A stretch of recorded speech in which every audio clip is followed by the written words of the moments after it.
There's going to be a little bit of a repeat from the octave mapping lesson, which you can check out on the channel. But essentially here, we're just looking at how to take a chord, really understand root, third, fifth. Root, third, fifth. You know, if we play it in 2 octaves, root, third, fifth, root, third, fifth, and how those intervals react in between strings. So looking at just this open position C chord, this works with all chord shapes. It doesn't matter. We're going to get through all of them here, but you know, the essential idea here is root, third, fifth. Always that triad. Most important, doesn't matter if it's a major chord, minor chord, augmented, diminished. It's all relative to your root note and what's around it. So today we're just going to be talking about the major chord, just a major triad. So looking at the distance between notes, right? So root to our third is a major third. Third to fifth is a minor third. And then fifth back to our root is going to be a perfect fourth. So this has to do with your inversions and all that good stuff that comes along with it. Understanding that to move backwards, like if I'm moving backwards from my root and I want to get down to my fifth, I know I have to move a perfect fourth. You know, and that goes with our major third. If I'm on my major third and I need to get back to my root, I need to move a minor sixth. And the cycle just goes from there. So when I play this, I'm realizing all the micro triads in here. And what I mean by that, yeah, we're used to just banging away on this open C position, you know, open position C chord. That's great. It works really well. How do we start moving? How do we do different things within that shape, right? Well, this chord, if I start just on the A string, I have my root, my third, my fifth, and my root. So again, here's my major third, right? Next is going to go from my third to my fifth, which is a minor third. So I can almost pretend I have a fret below the nut there. And then fifth to root, which is a perfect fourth, right? We can see that when we break it down like that. Within this shape though, let's just take 3 strings at a time. The top 3 strings, your E, B, and G. Well, that's your second inversion. We got root, fifth, root, major third.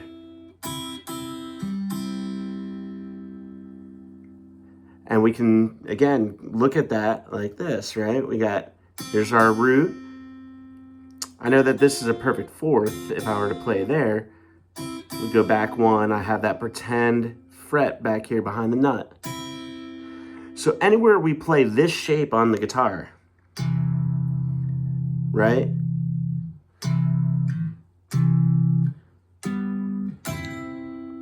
I switched chords there for a second, sorry.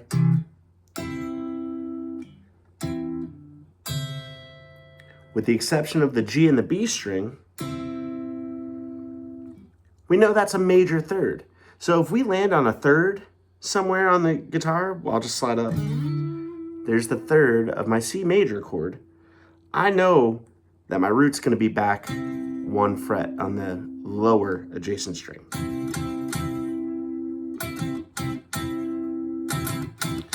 Because that's the shape. Just like our minor third shape, I'll do my third to my fifth, pretend bar there, right? Or fret. So there's the third of the C major chord. So my fifth is a minor third away. The only place that doesn't happen is here on the G and the B string, again, because that distance is slightly shorter.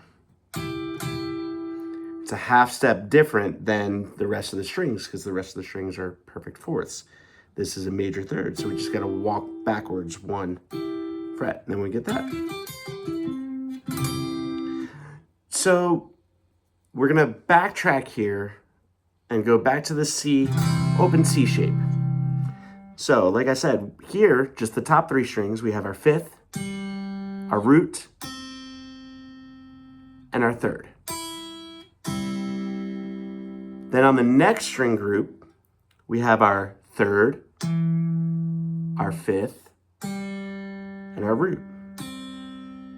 On the next string group, we have our root, third, fifth. So our root position chord. Now I can go below that because I know the distance from my root to my fifth. I don't want any string to be left out right now. Get my fifth, root, third. So all over the guitar, don't let this confuse you, but there's only three shapes, right? If we think about a triad, right? There's root, third, fifth. There's third, fifth, root. And then there's fifth, root, third. That's all we're doing here, right? Fifth, root, third, root, third, fifth, third, fifth, root, fifth, root, third. Now, before I start moving that idea through the neck, we're going to go even further back to another video about the octave mapping. So we always want to be aware of where our root is. Again, that's the center of everything. We might play a chord that doesn't have a root in it. That's fine. And that can be really beneficial when you have other instruments that you're playing with, you know, keys, horns, strings even. You know, it just opens different sonic possibilities for all the instruments. So, octave mapping, right? Root, root. There's an octave. So I know my C shape is going to have my root on the B string and the A string. So I'm going to use this note on the A string as my pivot point. So I'm going to bring my first finger there. I'm going to find my octave here. Well, if we think of strings like on an even plane here, A and G, right? The open A and the G. If we don't think about the octaves or anything like that, and just on an even playing field, we know that that's a whole step apart. So that means to get to my octave, I come down to the G string and go up 2 frets towards the body of the guitar. There's my octave. Now I'm going to use this note here as my pivot point.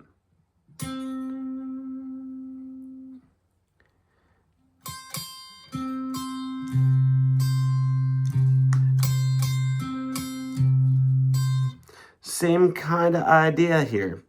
I'm skipping a string, skipping the B string, and I'm moving, because of the way the guitar is tuned, I'm moving up 3 frets now. And if my octave's here on the E string, I know I can get it on the low E string as well. So then I'm going to bring my first finger here to the 8th fret of the E string. And this is relative. We can do this with any chord. It doesn't matter. We're just thinking of this note as our root. So if we're playing F or G or B flat or A flat or D sharp, it doesn't matter. Understanding your root, third, fifth, and how everything kind of revolves around that idea puts you at a better playing field. Okay, so we know that this is the E string, this is the D string. So we're, again, just a whole step apart, and we jump the octave. But that means to get to my octave, I skip a string and go up 2 frets. And because, again, we have this note here on the E string, it means I also have the octave here.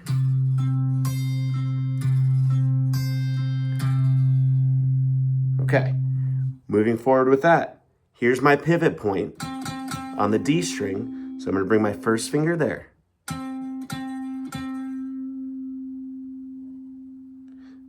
So again, this is one of those funky things because of the way the guitar is tuned.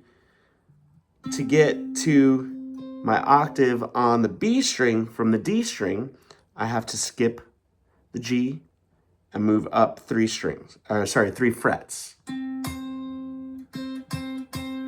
Okay? So in this D shape, my root notes are on the D and B string. So we can identify that. So I'm going to use this note on the B string as my pivot point. Well, I'm just back home. That's the only place that makes sense.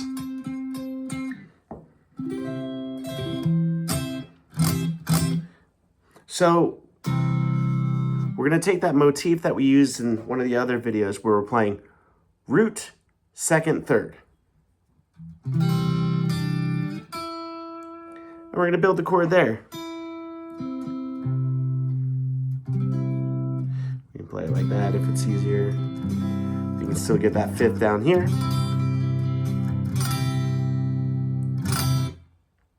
So again, we're looking at those pivot points. I know this is a major third.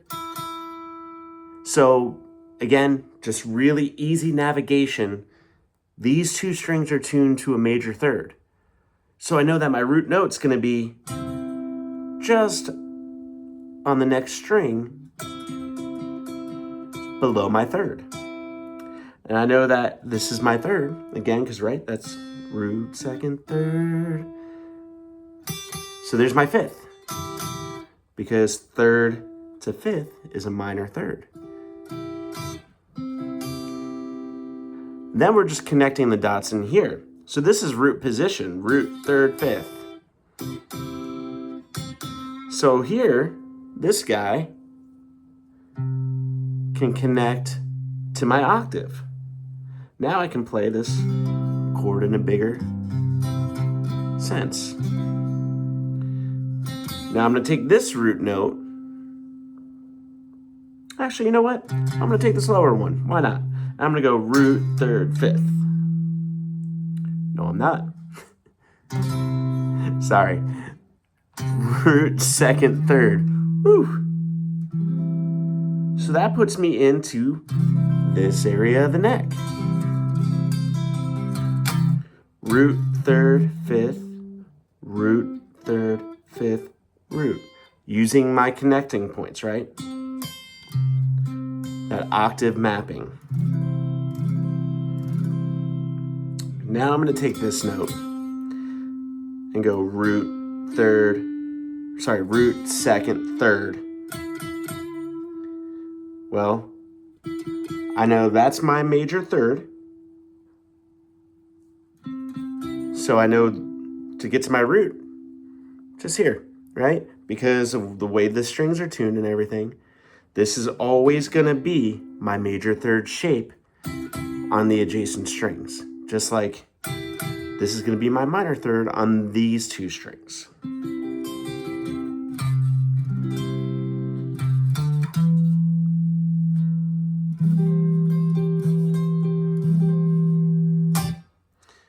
So using this root, second, third, I love this version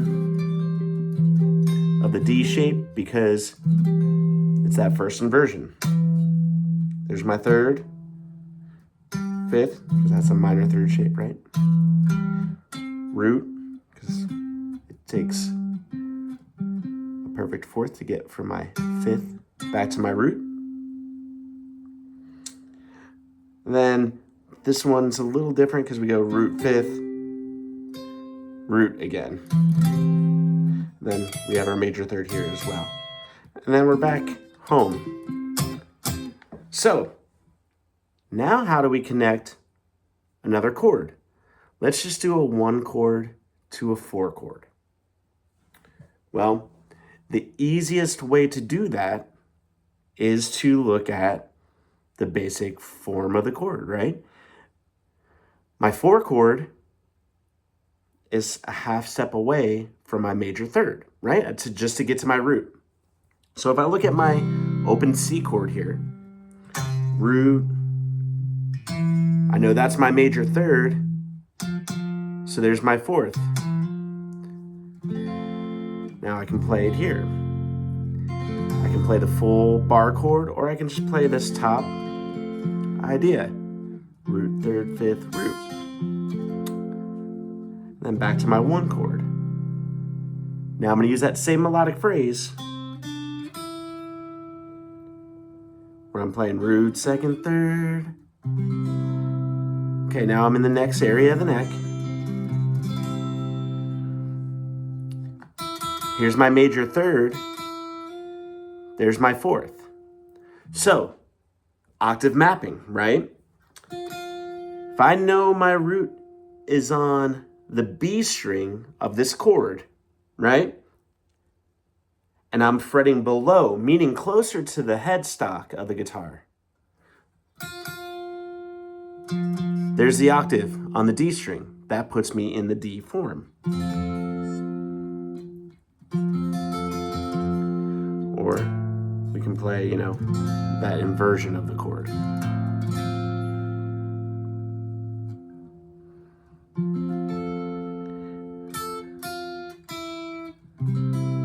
Back to our 1 chord. Same thing, I'm gonna go root, second, third, actually, root, second, third, put me here, root, third, 5th, root, third, 5th, root. So, root, third, there's my 4 chord, right? That's my 4. So if I build the chord from there, using that idea of octave mapping, right? I know that, again, I'm fretting below the root towards the headstock. That means it's going to put me here in that C form.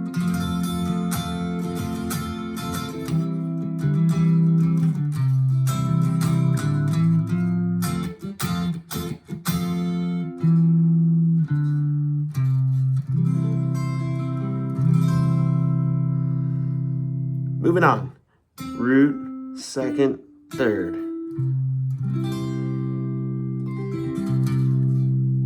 Well, there's my 4th, right? Root, 4th, root, 4th, root, 4th. I know that if I'm playing the root note of the 4 chord here and fretting above that chord, or that single note, that's going to put me in the A form.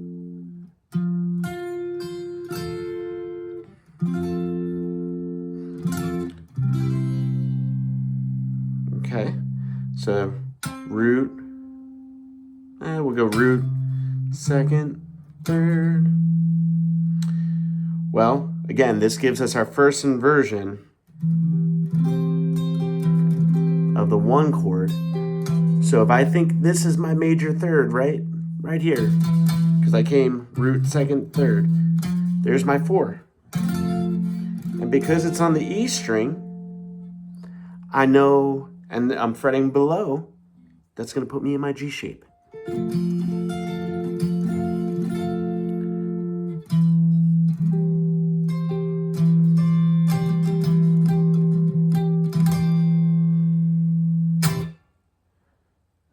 again. Root, second, third. Put me at home. Just like in the open position, but now everything's fretted. So we get this.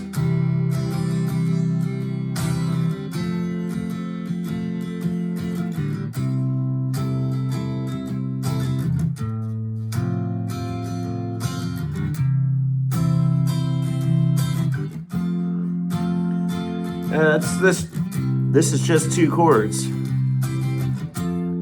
The 1 chord to the 4 chord. It doesn't matter what key I'm actually in.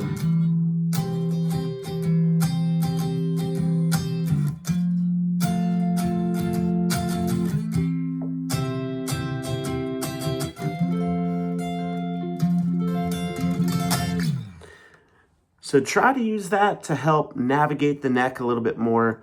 Really slow it down. Look at every little minute detail in the chord. Right? We break every string down, string group down by 3s.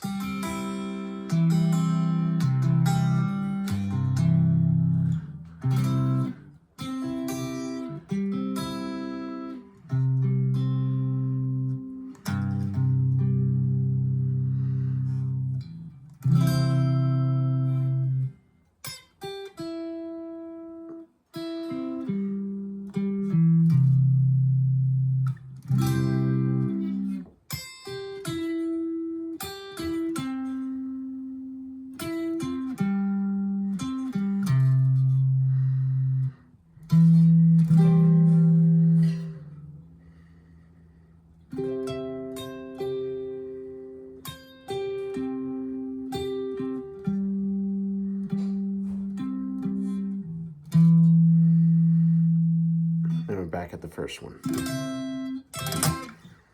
Have some fun with that.